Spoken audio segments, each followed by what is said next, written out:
కాంగ్రెస్ పక్కా గెలుస్తుంది. భ్రమపడుతున్నారని మీకు 2-3 సీట్ల కంటే ఎక్కువ రావంటున్నారు కేసీఆర్.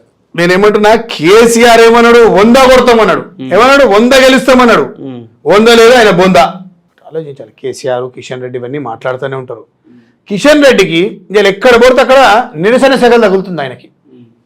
ఆయన అంబర్పేటలోనే ఆయనని ప్రజలు యాక్సెప్ట్ చేయట్లేదు. లేదు సార్ ఈయన మాకేం చేయలేదు. దానం నాగేందర్ గారికి, సికింద్రాబాద్ పార్లమెంట్ ఎంపీ అభ్యర్థి దానం నాగేందర్ గారికి తండోపతండాలుగా ప్రజలు స్వచ్ఛందంగా తరలి వచ్చి ఆయనకు మద్దతు తెలుపుతారు. 100 కాదు, 100 కాదు, 200% సికింద్రాబాద్ పార్లమెంట్ కాన్స్టిట్యున్సీలో దానం నాగేందర్ గారు కాంగ్రెస్ జెండా ఎగరబోతున్నారు. సెంట్రల్లో కాంగ్రెస్ ప్రభుత్వం రాబోతుంది. ఇక్కడ నుంచి సికింద్రాబాద్లో దానం నాగేందర్ గారు గెలవబోతున్నారు. రాహుల్ గాంధీ గారు ప్రధానమంత్రి కాబోతున్నారు. దానం నాగేందర్ గారు కేంద్ర మంత్రి కాబోతున్నారు. ఇది 100% చెప్తున్నా. నేను ఇది రాసి పెట్టుకోండి. మనం సికింద్రాబాద్ పక్కకే ఉన్నటువంటి హైదరాబాద్ పార్లమెంటు గతంలో కూడా మాట్లాడుకున్నాం. ఇప్పుడు ఇటీవల మీ కాంగ్రెస్ అభ్యర్థిని కూడా ప్రకటించింది. ఆ కాంగ్రెస్ అభ్యర్థి ఎవరికి తెలియదు, బీజేపీ వర్సెస్ ఎంఐఎం అని చెప్పేసి అని. మాధవలత గారు నేను గెలిచాను, అసదుద్దీన్ ఓవైసీ నేను గెలిచాను అని చెప్పేసి. ఆ ప్రచారం కూడా 2 మతాల మధ్యలో పెద్ద ఎత్తున విద్వేషాన్ని రెచ్చగొట్టేటట్టు ఉన్నాయని చెప్పేసి అంటా ఉన్నారు. బీజేపీ మీరు పోటీ నుంచి తప్పుకునేట్లు చాలా మంది అభిప్రాయపడతా ఉన్నారు. నేను ఏం చెప్తున్నా, ఇప్పుడు మా కాంగ్రెస్ అభ్యర్థి అమీరుల్లా అని ఎవరికైతే ఇచ్చిరో టికెట్, హైదరాబాద్ పార్లమెంట్ టికెట్, ఆయన ఎవరు గుర్తుపట్టరు కాదు. ఒకసారి ఓల్డ్ సిటీలో ఆయనకి ఎంత గుర్తింపు ఉందో, ఆయనకి ఎంత నేమ్ ఫేమ్ ఉందో ఓల్డ్ సిటీలోకి తెలుస్తుంది, మనకు తెలియదు. ఎందుకంటే నేను పుట్టి పెరిగింది దూల్పేట్, లాల్ దర్వాజా నేను పెరిగింది, షాలిబండ, గిలిబండ, మొగల్పుర, డబిల్పుర, యహత్పుర అంతా నాకు తెలుసు కదా. అమీరుల్లా కాంగ్రెస్ అభ్యర్థికి కూడా మంచి పేరుంది, మంచి పేరున్న వ్యక్తి, అట్లేం కాదు. ఓకే, వీళ్ళు బీజేపీలు ఎక్కడ పోయినా వీళ్ళ పని మతం పేరు చెప్పడం, ఓట్లు అడగడం. నేను ఒకటి అడుగుతున్నా, బీజేపీ వాళ్ళు తప్పేందంటారు. ఇప్పుడు ముస్లిం మతం ముస్లిం మతం పేరు చెప్పి అల్లాహ్ అక్బర్ ఓటు దియో అన్నారు ఎక్కడన్నా? ముస్లిం వాళ్ళు అల్లాహ్ అక్బర్ నారే తక్బీర్ అల్లాహ్ అక్బర్ ఓటు దియో అని అన్నారా? అడుగుతున్నారు అట్లా 100%. జై శ్రీరామ్, ఏక్ బార్ ఓటు దియో, मैं एक बदल देती, मैं वो कर देती, జై శ్రీరామ్, జై శ్రీరామ్. ఇదేమే జై శ్రీరామ్? కైట్ ని తెంపేస్తా అని చెప్పేసి అంటా ఉన్నారు. నేనేమంటున్నా, ఇట్లా ఫైర్ వేస్తా ఉన్నారు మసీదు పైన. మరి అవన్నీ ఇప్పుడు ఎవరిని రెచ్చగొడుతున్నారు? బీజేపీలు ఎంఐఎంలను రెచ్చగొడుతురా, ఎంఐఎంలు బీజేపీలను రెచ్చగొడుతురా? ఇలా మత విద్వేషాలు సృష్టించాలని చూస్తుంది ఎవరు? బీజేపీలు కాదా? ఎందుకు ఆమెకి ఆమె చేసే పనులేనా? ఏడవాడతాడ రోడ్ల మీద డాన్సులు చేసుకుంటా ఏందది ఇంత చిల్లర లెక్కలు? అది ఒక ఎంపీ క్యాండిడేట్, నువ్వు ఒక నేషనల్ పార్టీ నుంచి ఒక ఎంపీ క్యాండిడేట్గా నీకు బీఫామ్ ఇచ్చిరు, ఇవేం చిల్లర లెక్కలు? అంత ఏడబడతాడా, అంత అవారాగా అల్లెంబడి పూర్లింబడి ఆమె డాన్స్ ఆడుతుంటే చుట్టుపక్కల ఉన్న జోకర్ లాగా చేసి అందరు నవ్వుతా ఉన్నారు. ఎంబడి ఉన్నలే అనుకుంటుంటారు, ఇదేంద్ర అయినా నెత్తి నొప్పి ఈమె ఏడవుతాడా, ఈమె ఎంత ఇట్లా చేస్తుందని చెప్పి. మొన్న ఇట్లనే ఓల్డ్ సిటీలో ఆమె క్యాన్వేజింగ్ పోతే మన హిందువులే ఒక పెద్ద మనిషి, హే పోమా పో, నువ్వెంబడి మా ఎంబడి పో అని చెప్పి నువ్వు పడేసింది. నువ్వేంది అమ్మ, మేము మంచిగునే జాగాలు వచ్చి నువ్వు కొట్లాటలు పంచాయతీలు పెడతావా? నువ్వు ఇలా పెడతావు, నువ్వు వస్తావు పోతావు, రేపు నీకు ఓటేసి నీ ఎంబడి తిరిగి నీకేమో మాకు రేపు పంచాయతీలు అయితే మేము మంచిగా ఎంఐఎం వల్ల మాకు కొట్లాటలు పంచాయతీలు గత 20 సంవత్సరాల నుంచి మేము సుఖంగా ఉన్నాం, శాంతిగా ఉన్నామని తెలుగు ప్రజలు ఓల్డ్ సిటీలో ఆమెని రిజెక్ట్ చేస్తారు, ఎవరు యాక్సెప్ట్ చేయట్లేదు. అరే హిందూ ప్రజలే కాకుండా ముస్లింలు మహిళలంతా కూడా వారి వైపే ఉన్నారని చెప్పేసి నువ్వు చెప్పుకోసం. నేను చెప్తున్నా నరసింహ, ఒకటి వాళ్ళ చరిత్రను తిరగరాయిపోతా ఉన్నా హైదరాబాద్ పార్లమెంట్ బీజేపీ కైవసం మోదీ గారికి గిఫ్ట్ ఇవ్వబోతున్నా అమిత్ షా గారికి అని చెప్పుకొస్తున్నారు. అరే మోదీ గారికి, అమిత్ షా గారికి ఢిల్లీ ఎర్రకోట మీద కాంగ్రెస్ జెండా మేము గిఫ్ట్ ఇవ్వబోతున్నాం, కాంగ్రెస్ పార్టీ. వీళ్ళేడనే బాబు, నేనేంటే నీకు అప్పుడు కూడా చెప్పి ఇప్పుడు కూడా చెప్తున్నా, హైదరాబాద్ పార్లమెంట్ కాన్స్టిట్యున్సీలో బీజేపీ క్యాండిడేట్ కంటే మా కాంగ్రెస్ క్యాండిడేట్ ఒక్క ఓటు ఎక్కువ వస్తుంది, 100కి 100%. హైదరాబాద్ పార్లమెంట్ కాన్స్టిట్యున్సీలో గెలిచేది ఎంఐఎంఏ. సికింద్రాబాద్ పార్లమెంట్ కాన్స్టిట్యున్సీలో కాంగ్రెస్ నాయకుడుగా మీరు ఓడిపోతున్నారని చెప్తున్నావు. 100% అబ్బా. ఎందుకంటే వాస్తవం చెప్పాలి, వాస్తవం మాట్లాడాలా, వాస్తవం మాట్లాడతాం మేము. ఒకటి ఎందుకంటే మీకంటే మాధవీలత గారే మరి మేలు కదా, నేను ఓడగొట్టి తీరుతాను ఎక్స్ట్రా ఓవర్ కాన్ఫిడెంట్ నడవవు. ఒకటి ఎక్స్ట్రా మాట్లాడితే ఎవరు మెచ్చరు, ఎవరు ప్రకృతి మెచ్చది. వాస్తవం మాట్లాడితే జనాలు మెచ్చుతారు, నాయకులు మెచ్చుతారు, పార్టీలు మెచ్చుతాయి, ప్రజలు కూడా మెచ్చుతారు. ఒకటి గుర్తుంచుకోవాలి, ఎక్స్ట్రా మాట్లాడు.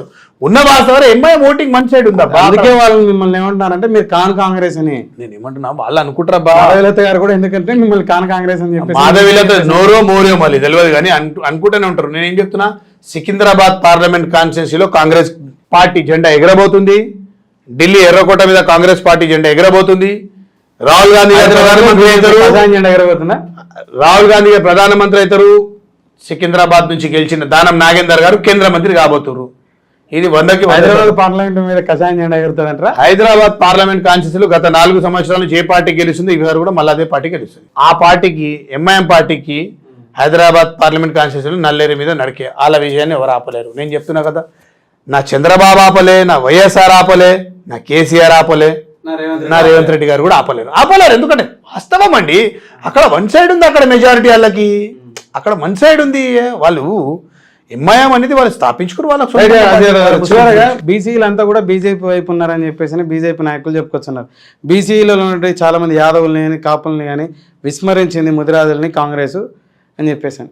నేనేమంటున్నా, ఈరోజు కొంచెం ఈక్వేషన్స్ కొంచెం రాజకీయంగా కొంచెం అనుకూలంగా లేకుంటే ముదిరాజులకు యాదవులకు మంత్రికి ఎమ్మెల్సీకి ఇవ్వకపోవచ్చు. వచ్చే రోజుల్లో 100% యాదవులకు ముదిరాజులకి రజకాలకి అలాగే నాహి బ్రాహ్మణులకి ప్రతి ఒక్కరికి కూడా న్యాయం చేస్తుంది కాంగ్రెస్ పార్టీ. రేపు పార్లమెంట్ ఎన్నికల్లో బుద్ధి చెప్పబోతున్నారు. ఈ కులాలన్నీ కూడా బీజేపీ వైపుకు మలుగుతున్నారని చెప్పేసి. ఏం లేదబ్బా, నేనేం చెప్తున్నా, నువ్వు ఒక రిపోర్టర్గా నీకు కూడా తెలుసు గ్రౌండ్ రిపోర్ట్ ఏందో. ఏదో ఇక్కడ మాట్లాడాలి అని చెప్పి నువ్వు మాట్లాడుతున్నావు, వినవా? ఏదో ఇక్కడ మాట్లాడాలి లేరు, బీజేపీ వైపు లేరంటారా? ఎందుకుంటారబ్బా? బీజేపీలో రాష్ట్రంలో అమ్ముకున్నారంట మీరు రెడ్లకి, దొరలకి, విలమలకి. అట్లా అనొద్దు. ఎందుకంటే నాయగా మీ ప్రత్యర్థుల ఆరోపణలు బీజేపీ విద్యార్థుల పనికి సరే ఒక మాట ఈడ రెడ్లది ఉంది, ఓకే రైట్. మళ్ళీ ఢిల్లీలో అంతా బ్రాహ్మణులది ఉంది. ఎందుకు మళ్ళీ మళ్ళీ ఆడెవరున్నారా మరి? ఏంది మరి ఢిల్లీలో అంతా మంది ఓన్లీ బ్రాహ్మిన్స్, ఓన్లీ గుజరాతీ లేదనా? మళ్ళీ వీళ్ళంతా గుజరాతీ గులాములు కాదా?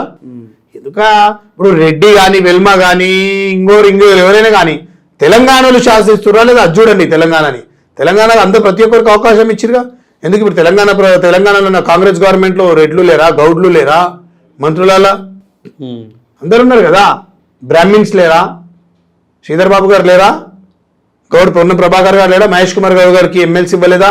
అట్లా ఏం లేదు. తెలంగాణలో ఏ కాంగ్రెస్ పార్టీ ప్రతి కులానికి న్యాయం చేస్తుంది, అందరికి మంచిగా జరుగుతుంది. ఒకటి గుర్తుంచుకోవాలా, ప్రతి కులానికి వాల్యూ ఇచ్చి పదవులు ఇచ్చే పార్టీ ఏదైనా ఉంది అంటే భారతదేశంలో కాంగ్రెస్ పార్టీ. చివరిగా పైడి రాకేష్ రెడ్డి గారు ఆర్మూర్ ఎమ్మెల్యే ఎవరైతే ఉన్నారో ఈ నార్త్ తెలంగాణ అంతా విస్మరించుతా ఉన్నాడు మహబూబ్నగర్ నుంచి వచ్చినటువంటి రేవంత్ రెడ్డి, కొడంగల్ ముఖ్యమంత్రి అనే పరుష పదయాలతో మీ ముఖ్యమంత్రి గారిని విమర్శించడం జరుగుతుంది.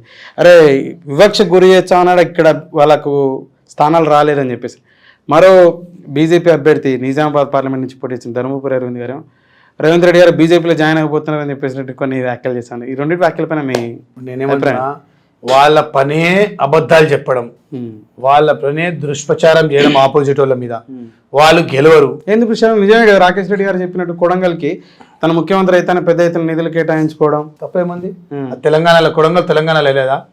ఎగ్జాంపుల్ చంద్రబాబు నాయుడు గారు ఉన్నప్పుడు ఆంధ్రాని డెవలప్ చేసుకోలేదా?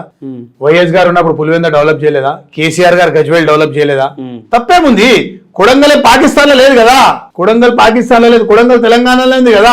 మరి ఆయన ముఖ్యమంత్రికి ప్రజలు అక్కడి నుంచి గెలిపించాయని ముఖ్యమంత్రి పీఠంలో కూర్చోబెట్టారు కాబట్టి డెవలప్మెంట్ చేస్తుంది. తప్పేముంది? డెవలప్ కావద్దా? కొడంగల్ డెవలప్మెంట్ కావద్దా? నియోజకవర్గాలను కూడా అదే ఎందుకు బరాబర్? అరే నేనేమంటున్నా, గత ప్రభుత్వము అదే కొడంగల్ కి డెవలప్మెంట్ చేస్తుంటే, అదే గజ్వేల్ ని సిద్దిపేటని కాకుండా అదే కొడంగల్ ని, అదే అచ్చంపేటని, అదే నాగర్ కర్నూలు, అదే షాద్ నగర్ ని డెవలప్ ఎందుకు చేయలే? మరి ఇక్కడ ఎందుకు అంటారు? గజ్వేలు, సిరిసిల్ల, సిద్దిపేట ఎందుకు డెవలప్ అయినాయి? మరి ఇది ఒకటి చెప్పాలి దీనికి ఆన్సర్ వాళ్ళు.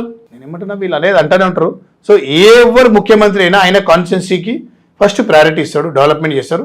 100కి 100% ఆ కాన్స్టిట్యున్సీ అనేది తెలంగాణలో ఉందా లేదా? తెలంగాణలో ఉంది కదా, 100% డెవలప్ చేయాలి. కొడంగల్నే కాదు, అటు కొడంగలు, అటు అచ్చంపేట, ఇటు వరంగల్, అటు ఆదిలాబాద్ నుంచి అచ్చంపేట వరకు ప్రతి కాన్స్టిట్యున్సీ డెవలప్ చేసే బాధ్యత రేవంత్ రెడ్డి గారికి ఉన్నది. చేస్తారు రేవంత్ రెడ్డి గారు. సరే, ఈ మీ 4 నెలల పాలన చూసి ఏ మేరకు పార్లమెంట్ లో మీ వైపు ఉన్నారు ప్రజలు అనేది చూద్దాం. 10 రోజులు 100%. Right brother, thank you.